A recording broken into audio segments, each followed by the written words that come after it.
Aprobación de la liquidación del presupuesto correspondiente al ejercicio 2020, cuyos puntos esenciales han sido detallados por el concejal, señor Lechuga, que me ha precedido en el uso de la palabra.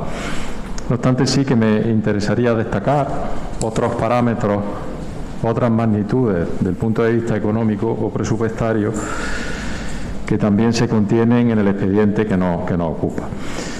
Y son las relativas a las reglas fiscales. Desde el punto de vista de la estabilidad presupuestaria, hay una necesidad de financiación de la corporación local de 1.121.000 euros. Esto supone que la corporación local no cumpliría con el objetivo de estabilidad presupuestaria, por más que, efectivamente, las reglas fiscales, esta regla fiscal y alguna otra, queden suspendidas por mor de una decisión del Congreso relativa a las cuentas de los ejercicios 20 y 21 y no deban de tenerse o puedan no tenerse en cuenta. Es decir, igualmente ocurre con la regla del cumplimiento del gasto, que si tenemos en cuenta las magnitudes que aquí se establecen, se habría producido un incremento del gasto del ejercicio 2020 respecto al 2019 en un 9,19%, con lo cual efectivamente no se estaría cumpliendo con la regla del gasto, ni tampoco se estaría ejecutando a vigencia del 2020 con un plan económico financiero. Finalmente, lo que solicita la propuesta de alcaldía es la aplicación de la revocación de la adopción de la medida del artículo 193 de la Ley Reguladora de Haciendas Locales, que trae como consecuencia una serie de exigencias o cumplimiento de requisitos que deberían adoptarse desde el punto de vista legal y que luego veremos que año tras año pues no se van cumpliendo, y lo que se adopta es el mero formulismo de aplicar y aprobar en pleno lo que es la revocación de esta medida. Me interesaría, no obstante, destacar, antes de nada y antes de entrar en las consecuencias de la aplicación de este artículo del propio informe de intervención, cuestiones que desde el punto de vista de este concejal le parecen de interés y son llamativas porque se van repitiendo año tras año o ejercicio tras ejercicio. Así, el responsable o la responsable de intervención establece que tiene que tenerse en cuenta que existe dentro de su servicio de intervención un déficit estructural del personal en el área para ejercer de una manera debida y adecuada el control financiero. Existen también una serie de defectos o obstáculos, cuáles son las aplicaciones informáticas que no funcionan como deberían, o incidencias que se producen y que no son resueltas. Y esto lo observamos que se va repitiendo desde que estamos aquí en este ayuntamiento y observamos o leemos los informes de intervención. También se dice que por parte de Tesorería no se realizan los arqueos, con lo cual no llegan a tiempo y no pueden, por tanto, ser valorados por intervención. O, por ejemplo, respecto a la Sociedad Municipal de Comunicación e Imagen, Somuvisa, que lleva en proceso de liquidación varios años, tampoco se realizan, digamos, los cumplimientos de los requisitos que se requieren y existen incongruencias contables referidas a determinados ejercicios. A pesar de eso, o no a pesar de eso, sino abundando más en la cuestión, dado que nos encontramos con un presupuesto del año 2017 que se va prorrogando sucesivamente al 2018, al 19, al 20 y ahora finalmente al 2021, supuestamente la Secretaría General de Financiación Autonómica y Local establece unos informes que son favorables pero condicionados al cumplimiento o a la realización de determinadas cuestiones que deberían tenerse en cuenta y que no se tienen en cuenta tampoco de un año y otro, como que las previsiones iniciales de los ingresos deberían centrarse a la media de los últimos dos ejercicios, que deberían adoptarse mejoras en el cobro de la recaudación o la reducción de los gastos que estén del orden del 5%. Todo esto son recomendaciones o son instrucciones que no se cumplen. Posteriormente, Esto se va repitiendo, como decimos, año tras año. Son incumplimientos legales y normativos. A nosotros nos parece que esto es importante, el que se tenga en cuenta. Y finalmente, el presupuesto del año 2017, prorrogado al 2020, de eso existe una documentación que es requerida por el Ministerio de Hacienda, que debe producirse un informe preceptivo y vinculante, que dice intervención que a fecha actual tampoco se recibe. En la segunda intervención continuaremos con la exposición de lo que nos parece. Muchas gracias. A los deseos de pronta recuperación de la concejal de Hacienda, señora Orozco, que no está hoy aquí precisamente para defender una materia de su competencia y que no sé si podría aportar alguna clarificación más sobre la cuestión o seguir, digamos, reiterando argumentos de ejercicios pasados que son meramente formalistas. Bien, en relación con esta cuestión yo quisiera decir que efectivamente magnitudes que ya se han mencionado, otras que no se han mencionado. Sí que ha hecho el señor Lechuga mención del porcentaje de endeudamiento que supera el 110%, que está en límite legal, y lo rebasamos hasta el 456%, lo que da una cuantía de 108.000 euros. Junto a las anteriores reglas presupuestarias, de estabilidad presupuestaria o el no cumplimiento de la regla del gasto, que ahora se salvarían en cuanto a su aplicación por lo que ya hemos apuntado, pero estaría también el nivel de deuda viva en una cuantía de 481.119.057 euros. Bien, la situación sigue siendo de gravedad, por más que algunos parámetros puedan mejorar, y bueno, ya sabemos que el equipo de gobierno no es totalmente responsable de estas magnitudes, pero sí que sería interesante que se encaminara por la senda del arreglo, de la reforma de estas cuestiones. Y en este sentido sí que solicitaríamos del señor alcalde, si es posible, del resultado de esa reunión que mantuvo con la ministra de Hacienda, y que algo le diría en base a, no sé, aportación de soluciones, recomendaciones, no solo para este ayuntamiento, sino para otros que se encuentran en la misma posición que este, ¿no? No sé si nos podría adelantar algo luego el señor alcalde en esta cuestión, porque si no tenemos ayuda por parte del Ministerio, difícilmente vamos a poder salvar esta cuestión. Respecto a la aplicación del artículo 193, por obligación de obtener un remanente de tesorería negativo, hay una disposición legal, tiene que aplicarse ese artículo de la Ley de Haciendas Locales, y como no es posible ni realizar un presupuesto con superávit, porque eso sería aportar más ficción a las cuentas, más ficción y menos realismo, ni tampoco acudir al mecanismo de concierto de operaciones de crédito, porque estamos muy limitados en esta cuestión, solo aparece la solución del supuesto número 1. Pero claro, la reducción de gastos tampoco se baraja como posible en esta corporación, y es por eso que año tras año acudimos al mecanismo de excluir o revocar esta medida, y así continuamos otro ejercicio más. ¿Qué es lo que nos parece a nosotros como grupo político? No nos parece responsable que cada año acudamos a este mismo formulismo, que es contable, y no solucionamos el problema, no adoptamos medidas que sean reales, que sean eficaces. Hay que coger al toro por los cuernos, y nosotros tendremos que reducir el gasto, sobre todo el superfluo e innecesario, y priorizar las actuaciones que lleven aparejadas obligaciones económicas. Es como se actúa en cualquier casa en periodo de crisis.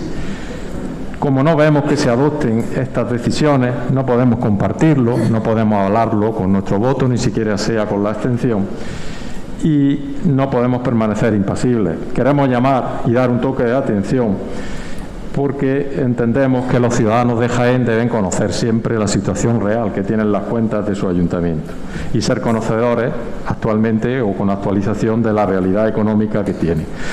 Se mencionan siempre en los informes los planes de ajuste, los planes de saneamiento, los planes económicos financieros, y los necesitamos, claro que sí, pero también necesitamos que se cumplan, ya que la política, la gestión política tiene que orientarse a la priorización de las necesidades, y tenemos que saber leer e interpretar cuál es la verdadera situación real que existe en la ciudadanía, situación que es muy complicada, muy dramática en todas las familias de esta ciudad y de esta provincia. Tenemos que actuar en consecuencia y no seguir haciendo como si nada hubiera pasado. Nada más, muchas gracias. Bueno, finalmente decir que efectivamente importante el tema económico, pero más importante pensamos que es el tema de la seguridad. El problema creemos, aunque ahora se nos diga que son 50 bomberos los suficientes para cubrir con las necesidades de este servicio, y reitero la alegación del portavoz del Grupo Popular. Efectivamente, el concejal de Seguridad ha tenido declaraciones, constan ahí en la hemeroteca, donde al inicio de su mandato decía que había que aumentar la plantilla de bomberos como la plantilla de la policía. Ahora tiene otro criterio. Bien, nosotros, si ustedes disponen de informes que sean económicos, que sean técnicos, en relación a la hora extra, en relación a la configuración de los servicios de las jornadas de 24 horas o de los efectivos que sean necesarios para prestar el servicio, lo que deben de hacer es aportarlo a la oposición y hacernos partícipes de ello. Ustedes hablan de 28.000 horas extras cuando efectivamente los afectados no dicen que sean así, dicen que son bastantes menos. Pero es que si se multiplica el número de horas extras que ustedes dicen que se produjeron en el año 19 por la hora media que se puede cuantificar, la hora del bombero, resultaría un resultado bastante inferior al 1.300.000 euros que ustedes cuantifican. Por otro lado, el señor Alberca ha exhibido, igual que ahora exhibe ahí una aplicación de unos horarios que ellos establecen en el ámbito de su capacidad organizativa, pero entendemos que fuera del ámbito de la negociación, también hay que decirse, también en su día exhibió una nómina muy relevante y muy alarmante de 90.000 euros de un bombero. La explicación que tienen los afectados es que esa nómina no se refería a un año únicamente, se refería al pago de horas extras de 4 anualidades.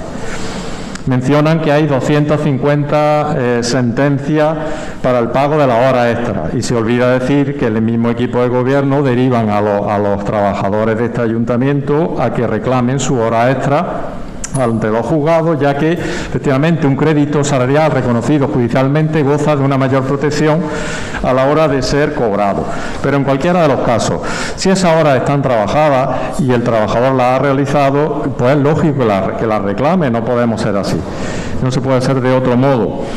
Por tanto, reiteramos efectivamente el que nos puedan trasladar esos informes económicos, esos informes técnicos para tener una debida valoración de la cuestión que nos ocupa.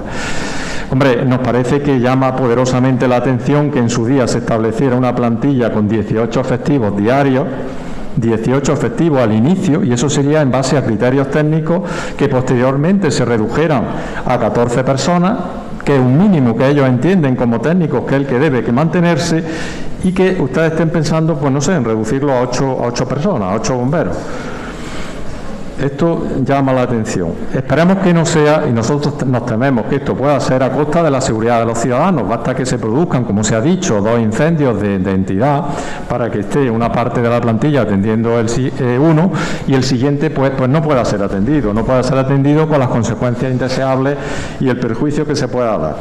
Por otro lado, tanto es así que durante la huelga ustedes han aplicado los servicios mínimos que se corresponden con el servicio ordinario que tienen los bomberos, que es el de 14 bomberos. No han reducido esos servicios mínimos. En cualquiera de los casos ustedes han acabado efectivamente con el organigrama de bomberos que existía. En cualquiera de los casos existió aquí en este ayuntamiento, y eso lo sabe el señor Alberca por los antecedentes que hemos tomado, que había un acuerdo de mínimo en el año 2013 que se quiso respetar de 14 bomberos, y que el hecho de que existan múltiples y desorbitantes horas extras es más bien un fracaso a la hora de la gestión por parte de los equipos de gobierno, los que sean responsables, no lo sé. Y decir que también ustedes están frenando aposta lo que es la financiación, dado que el cambio de colaboración que establecen con la Diputación impide que ese 1.000.000 de euros se pueda aplicar al servicio de bomberos y, por ejemplo, venir a retribuir durante este tiempo las horas extras desorbitadas que se hayan podido producir. Pero en cualquiera de los casos también están suspendiendo la aplicación de otras inversiones como la de las aseguradoras, que no entendemos muy bien por qué. Por tanto, nosotros lo que pedimos es que ustedes entren de verdad en la negociación, más allá de lo que supone tratar del asunto en la Mesa General de Negociación, donde todos sabemos que ustedes, unidos al principal de los sindicatos, en este caso a UGT, pues con el equipo de gobierno y UGT tienen la mayoría siempre, difícilmente, y lo que van a hacer es imponer sus decisiones más allá de la negociación colectiva, que es lo que nosotros exhortamos que baje a practicar este equipo de gobierno. Muchas gracias. Culpaba a la subida del IVA del hundimiento de los establecimientos de estética en aquella época. Pero, dada la flaca memoria que parece tener nuestro presidente del Gobierno, el señor Pedro Sánchez, muchos nos tememos que ahora será pasado por alto y tal vez dejen de apoyar esta iniciativa. Nada más, muchas gracias. La Universidad Popular se ha convertido con el paso de los años en una institución esencial en Jaén, no solo de carácter cultural, sino también en cuanto a desarrollo social y cívico para niños, jóvenes, adultos y mayores, más de 5.000 alumnos y alumnas en general. La suspensión de la actividad a raíz de la pandemia ha supuesto un duro revés no solo para los vecinos, principales afectados y usuarios, sino también al mismo tiempo para los trabajadores, que han entrado de lleno en la precariedad y el desempleo. Pero pasados los peores momentos de la pandemia, no tiene sentido alguno seguir manteniendo esta situación, a no ser que finalmente la causa inicial de suspensión quiera transformarse ahora en excusa, como también en excusa pueda pretender presentarse el hecho de que tienen que acometerse obras de mantenimiento y reforma. Y si eso se utiliza también para que tampoco pueda recuperarse la actividad el próximo curso. Pero ya que las obras no están iniciadas todavía, no tiene sentido suprimir los talleres infantiles de verano, por el perjuicio que se acarrearía a la familia al impedirles conciliar laboralmente en esta temporada de estío. Referencia a la obra, son unas obras de una cuantía importante, 610.000 euros, más de 100 millones de las antiguas pesetas, que se han decidido acometer ahora precisamente cuando llevaban impuestas sus necesidades de hacía varios años y que, bueno, también podría acometerse un poco más tarde, pero precisamente ahora. Y aunque se iniciaran dicha obra o con vista al próximo curso, lo que nosotros pedimos es que todas estas medidas y con todas las medidas de seguridad pertinentes puedan coexistir la actividad en la Universidad Popular con la obra. Durante la pandemia y el estado de alarma hemos visto cómo se nos han restringido muchos derechos fundamentales o se han limitado la prestación de muchos servicios públicos y ya va siendo hora de recuperarlos. Ahora tenemos un caso más de ello. Entendemos que tienen que restablecerse los derechos de los ciudadanos a acceder nuevamente a las actividades culturales y sociales. Y también tienen que restablecerse los derechos de los trabajadores a recuperar sus actividades laborales, así como sus retribuciones. Queremos, es evidente, que la Universidad Popular pueda ser mejorada, se puedan dar actividades online, actividades semipresenciales, pero lo que es importante es que se recupere su actividad inicial, cuál era la presencial. Nos parece, y así es como se ha denunciado por los representantes de los trabajadores, pero que nosotros desde los grupos políticos así lo estimamos, de este grupo político se estima también, que se ha producido por el equipo de gobierno una vez más falta de transparencia, falta de diálogo con los trabajadores y monitores y falta de planificación. Y eso es todo ello apuntado en el debe de su responsabilidad como gestión de equipo de gobierno. Nada más, muchas gracias. Tienen razón en la moción, puesto que desde hace varios años atrás se ha venido reclamando por el Tribunal Superior de Justicia de Andalucía la creación de nuevos órganos judiciales para la provincia de Jaén. De interés es destacar, por ejemplo, la excesiva carga de trabajo que se menciona en los juzgados de lo penal, sobre todo 125% en exceso, o la sección civil de la Audiencia Provincial un 75% de más. Y que se trata de órganos jurisdiccionales que han de dar servicio a procedimientos judiciales originados en toda la provincia, no solo en Jaén Capital. O también, digno de interés y de destacar, la dispersión que existe de las sedes judiciales de los distintos órganos, con los problemas que ellos plantean para los usuarios principalmente, pero también para los profesionales, o la prestación de la seguridad, o el coste económico que eso significa por el alquiler de estas sedes judiciales. Todas estas cuestiones son conocidas bien en el ámbito del ámbito jurídico y de las profesiones jurídicas. La necesidad de unificar también en una gran sede judicial todos los órganos es patente desde hace años. Parecen, por tanto, convenientes sus propuestas, que ceden, no obstante, del ámbito de la capital para reclamar servicios que son para toda la provincia de Jaén. Razonable, por tanto, la creación de un juzgado de primera instancia, pero más preferente y, al parecer, según los datos, la creación de un juzgado de lo penal o de un servicio común de ejecuciones penales, dado que la justicia deja de serlo cuando no se ejecutan sus sentencias y resoluciones. Parece ser que aquí en esta cuestión, en este ámbito, hay un déficit importante que debe ser atendido. O la creación de un nuevo magistrado para la Audiencia Provincial de la Sección Civil.